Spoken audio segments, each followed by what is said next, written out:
सम्पूर्णमा नमस्कार। स्वागत छ तपाईलाई आजको भिडियोमा।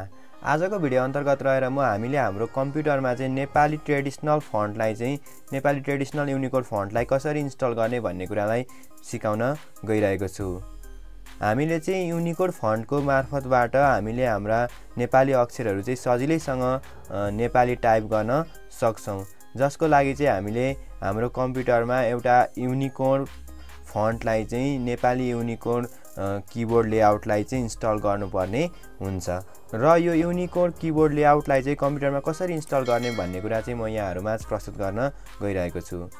सबैभन्दा सुरुमा तपाईको कम्प्युटरमा भएको कुनै पनि एउटा वेब ब्राउजरमा जानुहोस्। जस्तै म सबैभन्दा सुरुमा यहाँनेरि चाहिँ गुगल क्रोममा गएँ। त्यसपछि यहाँ माथि सर्च गर्ने ठाउँमा गएर ल्याङ्ग्वेज टेक्नोलोजी केन्द्र लेखेर सर्च गर्नुहोस्। यसरी सर्च गरिसके पश्चात तपाईले सबैभन्दा सुरुमा यहाँ एउटा वेबसाइट भेट्नुहुनेछ। एकचोटी यसमा क्लिक गर्नुहोस् र वेबसाइटमा जानुहोस्। तपाईले त्यो वेबसाइटको लिंकमा क्लिक गरिसकेपछि यस्तो खालको एउटा इन्टरफेस देख्न सक्नुहुनेछ। त्यसपछि तपाईले यसको यो डाउनलोड ट्याबमा क्लिक गर्नुहोस्।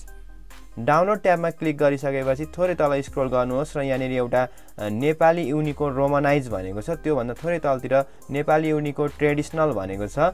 यसमा एकपटक यहाँनेरि गएर डाउनलोडमा क्लिक गर्नुहोस्।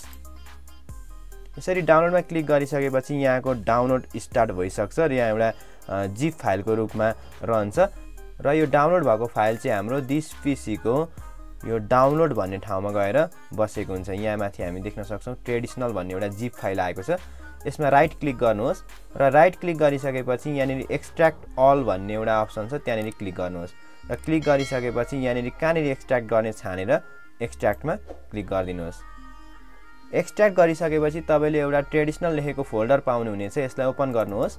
त्यसपछि भित्र पनि ट्रेडिसनल लेखेको अर्को फोल्डर छ, यसलाई ओपन गर्नुहोस् र यहाँनेरि ट्रेडिसनल नेपाली युनिकोड भन्ने एउटा फोल्डर रहेको छ, यसमा क्लिक गर्नुहोस् र यहाँनेरि सेटअप भन्ने एउटा रहेको छ, यहाँ एप्लिकेसन लेखेको एउटा सेटअप भन्ने रहेको छ, यसमा क्लिक गर्नुहोस्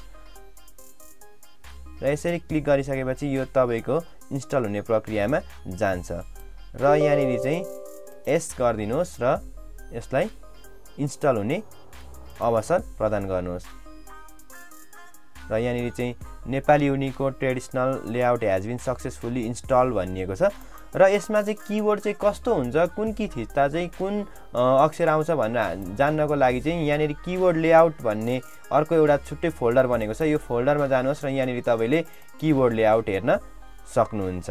यहाँनेरि हेर्नुस् त कीबोर्ड लेआउट चाहिँ यस्तो रहेको छ। अब नर्मली कसरी चाहिँ यो कीबोर्डलाई स्विच गर्ने भन्नको लागि चाहिँ सबैभन्दा सुरुमा चाहिँ युनिकोडमा कसरी बनाउने भन्नको लागि चाहिँ यहाँ तल एउटा ईएनजी लेखेको यस्तो एउटा अप्सन पाउनुहुन्छ, त्यहाँ क्लिक गरेर तपाईले यहाँनेरि नेपाल लेखेको छ, नेपाली युनिकोड ट्रेडिसनल सिलेक्ट गर्न सक्नुहुन्छ। अथवा तपाईले सिधै विन्डोज र स्पेस कीलाई थिचेर पालै यसरी स्विच गर्न पनि सक्नुहुन्छ। एकपटक यस फन्टलाई प्रयोग गरेर हेरौँ है त, जसको लागि मैले सबैभन्दा सुरुमा माइक्रोसफ्ट वर्डलाई यहाँनेरि खोल्छु र म चाहिँ यहाँनेरि अब नेपाली युनिकोड फन्टबाट टाइप गर्न चाहन्छु र जसको लागि चाहिँ मैले यहाँनेरि गएर अघिको ठाउँमा गएर यहाँबाट नेपाली युनिकोड ट्रेडिसनल बनाएँ।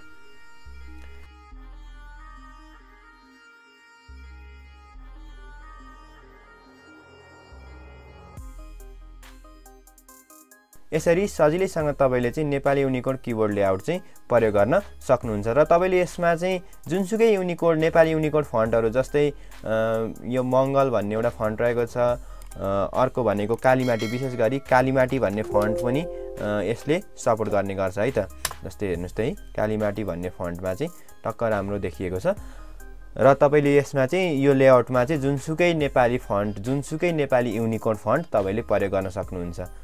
यसैगरी तपाईले त्यही वेबसाइटमा गएर चाहिँ नेपाली युनिकोड रोमनाइज पनि डाउनलोड गर्न सक्नुहुनेछ र त्यसरी नै त्यही प्रक्रिया लगाएर इन्स्टल गर्न सक्नुहुनेछ र त्यसको कीबोर्ड लेआउट पनि तपाईले त्यही फोल्डर मार्फत पाउनुहुनेछ।